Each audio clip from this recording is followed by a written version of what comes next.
ኢትዮጵያና ኤርትራ ወደ ጦርነት ለመግባት ጫፍ ላይ መድረሳቸውን አንድ የዲፕሎማቲክ ሪፖርት አመለከተ።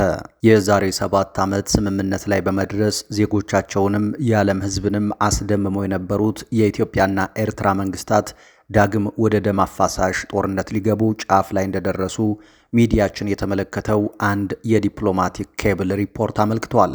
ምንጩ አይጠቀስ በተባለው በዚህ ሪፖርት ላይ ሁለቱም የምስራቅ አፍሪካ ሀገራት ጦራቸውን አይቀሬ ለሚመስል ጦርነት እያዘጋጁና አጋዥ ያሏቸውን ወታደራዊ ስምምነቶች በፍጥነት እየከወኑ እንደሆነ ይጠቁማል።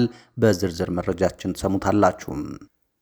በታይላንድ ባንኮክ ሕክምና እያደረጉ ያሉት አቶ አገኘሁ ተሻገር ማንንም ሰው መለየት የማይችሉበት ሁኔታ ላይ መድረሳቸው ተገለጸ። ከሳምንት በፊት ያገዛዙ ዋና ባለስልጣናት ጎንደር ዩኒቨርሲቲ የተዘጋጀና በፋኖ እንዳይካሄድ ማስጠንቀቂያ በተሰጠበት ዝግጅት ላይ ታድመው ወደ ጎርጎራ ሲያቀኑ የተሳፈሩበት ሄሊኮፕተር ተከስክሶ በባለስልጣናቱ ላይ ጉዳትና ሞት መስተናገዱን መዘገባችን ይታወሳል። በዚህ የሄሊኮፕተር አደጋ ከፍተኛ ጉዳት ያጋጠማቸው አቶ አገኘሁ ተሻገር ወደ ታይላንድ ተጉዘው ሕክምና እያደረጉ የሚገኙ ሲሆን አሁን ላይ ማንንም ሰው መለየት የማይችሉበት ደረጃ ላይ መድረሳቸውን ምንጮች ገልጸዋል። በዝርዝር የምትሰሙት ጉዳይ ነው። ጄኔራሎቹ ትዕዛዝ ሰጡ። መከላከያ ጥድፊያ ውስጥ ገባ። ጦሩ በተጠንቀቅ ቆመ። በመከላከያ ከፍተኛ የጦር መሪዎች ደረጃ ከፍተኛ የተባለ ስብሰባ መደረጉ ታውቋል። እነ ብርሃኑ ጁላ የመከሩበት የመከላከያ ካውንስልም መጪውን ጦርነት አስመልክቶ ውሳኔ አስተላልፏል። ካውንስሉ በጎንደርና ሱዳን ቀጠና የሚገኝ የመከላከያ ጦር ወልቃይትን ታሳቢ በማድረግ ለግዳጅ ራሱን እንዲያዘጋጅ መመሪያ ተሰጥቶታል። በዝርዝር መረጃችን ያዝነው ሌላኛው ጉዳይ ነው።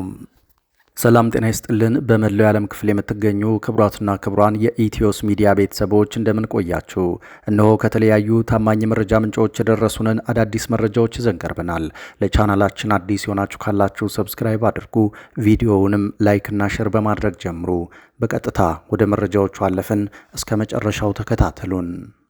ኢትዮጵያና ኤርትራ ወደ ጦርነት ለመግባት ጫፍ ላይ መድረሳቸውን አንድ የዲፕሎማቲክ ሪፖርት አመለከተ። የዛሬ 7 ዓመት ስምምነት ላይ በመድረስ ዜጎቻቸውንም የዓለም ሕዝብንም አስደምመው የነበሩት የኢትዮጵያና ኤርትራ መንግስታት ዳግም ወደ ደም አፋሳሽ ጦርነት ሊገቡ ጫፍ እንደደረሱ ሚዲያችን የተመለከተው አንድ የዲፕሎማቲክ ኬብል ሪፖርት አመልክቷል።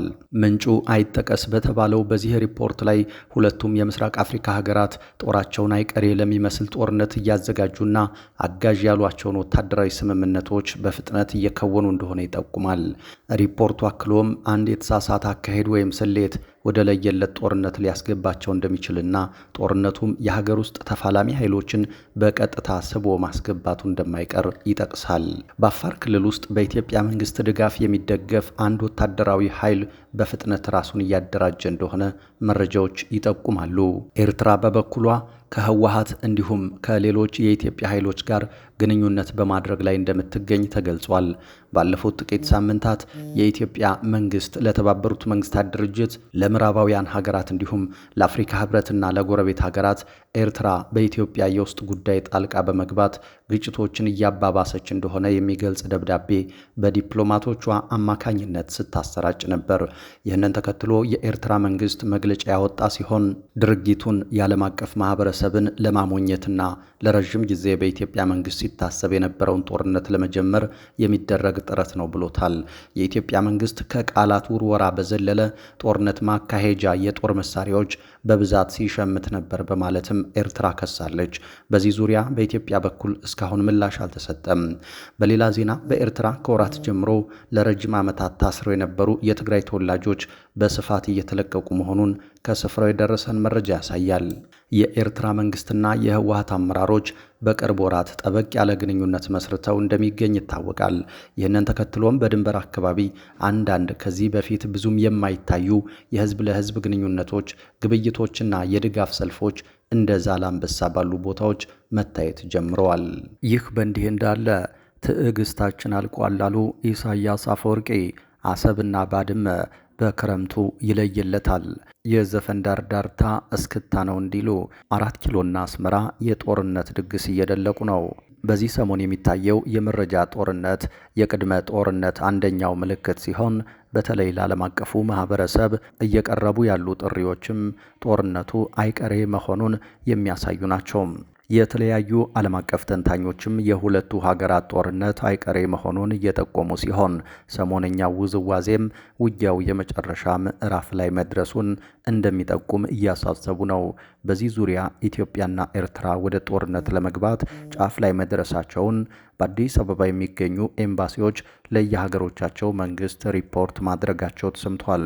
አዲስ አበባ ላይ የከተሙት የምዕራቡ ዓለም መንግስታት ኤምባሲዎች በወታደራዊና ፖለቲካዊ ጉዳዮች አታሼዎቻቸው በኩል ኢትዮጵያና ኤርትራ ወደ ጦርነት ለመግባት በቋፍ ላይ መሆናቸውን ከሰሩት ትንተና መገንዘባቸውን የተናገሩ ሲሆን ይህም በዋነኝነት በአሜሪካ ኤምባሲ በኩል ሪፖርት ጭምር የተዘጋጀበት መሆኑ ታውቋል። በሌላ መረጃ በታይላንድ ባንኮክ ሕክምና እያደረጉ ያሉት አቶ አገኘው ተሻገር ማንንም ሰው መለየት የማይችሉበት ሁኔታ ላይ መድረሳቸው ተገለጸ። ከሳምንት በፊት ያገዛዙ ዋና ዋና ባለስልጣናት ጎንደር ዩኒቨርሲቲ የተዘጋጀና በፋኖ እንዳይካሄድ ማስጠንቀቂያ በተሰጠበት ዝግጅት ላይ ታድመው ወደ ጎርጎራ ሲያቀኑ የተሳፈሩበት ሄሊኮፕተር ተከስክሶ በባለስልጣናቱ ላይ ጉዳትና ሞት መስተናገዱን መዘገባችን ይታወሳል። ከጎንደሩ ዝግጅት በኋላ ወደ ጎርጎራ የተጓዙት ባለስልጣናት ተመስገን ጥሩነህ፣ ታዬ አጽቀሥላሴ፣ አረጋ ከበደ፣ አገኘው ተሻገር፣ ዳንኤል ክብረትና ሌሎች ባለስልጣናት መሆናቸው ይታወቃል። ሆኖም በክስተቱ የኢትዮጵያ ዜና አገልግሎት የካሜራ ባለሙያና ያገዛዙ ወታደራዊ አመራር መሞታቸው በወቅቱ ተዘግቦ ነበር። ከዚህ ባለፈም ተመስገን ጥሩነህ አነስተኛ ጉዳት በእግራቸው ላይ አስተናግደው በነጋታው በባህር ዳር በነበረ ዝግጅት ላይ ታድመዋል። ሆኖም በዚህ ሄሊኮፕተር ውስጥ የነበሩት አቶ አገኘው ተሻገርና የሰሜን ምዕራብ እዝ አዛዡ ጀነራል ብርሃኑ በቀለ ከፍ ያለ ጉዳት እንዳጋጠማቸው በወቅቱ መዘገባችን አይዘነጋም። የፌዴሬሽን ምክር ቤት አፈ ጉባኤው አቶ አገኘው ተሻገር ጉዳት ካስተናገዱ በኋላ በባህር ዳርና በአዲስ አበባ የድንገተኛ ሕክምና ቢደረግላቸውም ህመሙ ከፍተኛ በመሆኑ ከሀገር ወጥተዋል። እግራቸው ላይና ከአንገት በላይ ጉዳት ያስተናገዱት አቶ አገኘሁ አሁን ላይ በታይላንድ ባንኮክ የከፍተኛ ክትትል ሕክምና ላይ መሆናቸውን ከምንጮቻችን ለማወቅ ተችሏል። በዚህም አቶ አገኘሁ ሰው መለየት የማይችሉበት ሁኔታ ላይ እንደደረሱ ነው ለማወቅ የተቻለው። በጠና ህመም ላይ የሚገኙት አቶ አገኘሁ አጠገባቸው ያሉ ሰዎችን ማንነት መለየት እየቻሉ እንዳልሆነም ከምንጮቻችን ሰምተናል። የብልጽግናው አገዛዝና ልሳናቱ ይህ ክስተት እንደተፈጠረ ማንም የተጎዳ አካል የለም በሚል ሊያስተባብሉ ቢሞክሩም የአቶ አገኘሁን ጉዳይ ግን ሲያነሱ አይስተዋልም። በሌላ መረጃ መከላከያ ተኩስ ከፈተ። ድንበር ላይ ውጊያ ተቀሰቀሰ። መርከቧ በከባድ መሳሪያ ተመታች። ከወደ ድንበር አካባቢ አሳሳቢ መረጃ ተሰምቷል። የክረምቱ የጦርነት ደመና ግም ባለበት በዚህ ሰዓት መከላከያ ድንበር ላይ መተኮሱ ታውቋል። ውጊያ የተቀሰቀሰው በኢትዮ ሱዳን ድንበር ላይ ሲሆን መከላከያ በዚህ ቀጠና ከታጠቁ አካላት ጋር መታኮሱ ተሰምቷል። በጋምቤላ ክልል ባለፉት 2 ሳምንታት በድንበር ተሻጋሪ ወታደራዊ ግጭቶችና በውስጥ ጥቃቶች እየታመሰ ሲሆን በክልሉ በኢትዮጵያ መከላከያ ሰራዊትና በደቡብ ሱዳን ሕዝባዊ መከላከያ ሰራዊት መካከል በተቀሰቀሰው ግጭት የሰው ሕይወት ጠፍቷል። በርካቶችም ተፈናቅለዋል ተብሏል። ግጭቱ የተቀሰቀሰው ከኢትዮጵያ ወደ ደቡብ ሱዳን ስትጓዝ የነበረች ጀልባም በደቡብ ሱዳን ሕዝባዊ መከላከያ ወታደሮች ተኩስ ከተከፈተባት በኋላ መሆኑ ተጠቁሟል። ይህንን ተከትሎ በሁለቱ ሀገራት ኃይሎች መካከል የከባድ መሳሪያ የተኩስ ልውውጥ የተደረገ ሲሆን ይህም በድንበር አካባቢ በሚኖሩ ሲቪሎች ላይ ከፍተኛ ጉዳት አስከትሏል። በሌላ መረጃ ጄኔራሎቹ ትዕዛዝ ሰጡ። መከላከያ ጥድፊያ ውስጥ ገባ። ጦሩ በተጠንቀቅ ቆመ። በመከላከያ ከፍተኛ የጦር መሪዎች ደረጃ ጥብቅ የተባለ ስብሰባ መደረጉ ታውቋል። እነ ብርሃኑ ጁላ የመከሩበት የመከላከያ ካውንስልም መጪውን ጦርነት አስመልክቶ ውሳኔ አሳልፏል። ካውንስሉ በጎንደርና ሱዳን ቀጠና የሚገኘው የመከላከያ ጦር ወልቃይትን ታሳቢ በማድረግ ለግዳጅ ራሱን እንዲያዘጋጅ መመሪያ ሰጥቷል። ይህ የመከላከያ ጄኔራሎች ግምገማ ህወሓት ብቻውን ስለማይመጣ የጦሩ ዝግጅት ቀጠናዊ ጉዳዮችን ታሳቢ ማድረግ እንዳለበትም ያመላከተ ነው።